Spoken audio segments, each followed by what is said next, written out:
ಅಲ್ಲೇ ಮಲಗೈತಿ.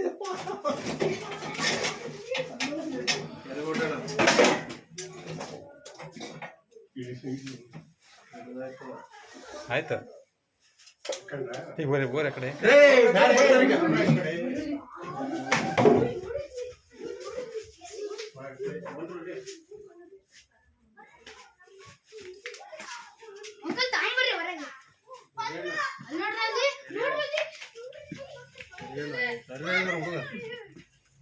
ಸರಿ ಹೋಗಲ್ಲ. ಹೆಂಗ್ ಸುತ್ತ ಕಾಲ ಅವರೇ ಹಿಡ್ಕೊಂಡಿದ್ರು. ಅದು ಬಾಲ್ದ ಹೊಡೆಯೋದಲ್ವಾ? ಬಾಲ್ದಲ್ಲೆಲ್ಲ ಹೊಡೆಯಲ್ಲ ಸರ್, ವಿಷ ಇಲ್ಲ, ನಾಟ್ ಹಾಕೊಳ್ಳುತ್ತೆ ಅಷ್ಟೇ. ವಿಷ ಇಲ್ಲ ಅಂತ ಹೇಳ್ಬಿಡ್ರಿ.